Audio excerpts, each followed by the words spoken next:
خدارا اپنے ساتھ ظلم نہ کریں۔ یہ وقت جو گزر رہا ہے آپ خود کے ساتھ ظلم کر رہے ہیں۔ آپ پچھتاؤ گے، خدا نہ خواستہ روئیں گے، پیٹیں گے، کوسیں گے۔ جب یہ وقت گزر گیا جسے آپ ضائع کر رہے ہیں، اپنے آپ کو فائنینشلی اسٹیبل کریں، اپنے پیسے انکم کے ذریعے بنائیں، کیش، ڈیجیٹل ایسٹر پر کام کیجئے۔ آج کے لیے نہیں، اپنے کل کے لیے۔ بلکہ ایک کام کریں، گھر سے نکلیں، کسی کچی بستی کا رخ کیجئے، وہاں دیواروں سے کان لگا کر سنیں، آپ کو ہر دوسرے گھر سے مسیدہ پردوں کے پیچھے سسکیاں گونجتی سنائی دیں گی۔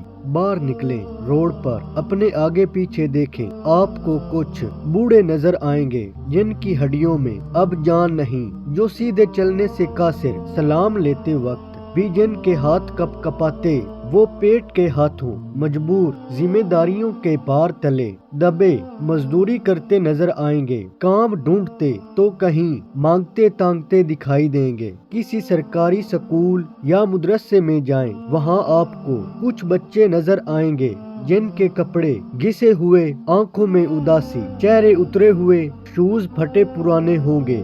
ان بچوں کے ساتھ ان کے گھر جائیں، کہیں گھروں میں بیمار ماں یا باپ پڑا ہوگا، کئیوں کے باپ 10-10 20-20 ہزار کی مزدوری کر رہے ہوں گے، کئیوں کی مائیں لوگوں کے گھروں میں ان کے جھوٹے برتن مانج کر اپنے چولہے میں آگ جلانے کی مشقت میں مبتلا نظر آئیں گی۔ آپ کچھ بھی نہ کیجیے، صرف آنکھیں کھول کر، کان کھول کر توجہ سے ایک ہفتہ اپنے آگے پیچھے دیکھ لیں، آپ کو بھوک ناچتی نظر آئے گی، منظر سے زندگی کی وحشیت جھلکتی محسوس ہوگی۔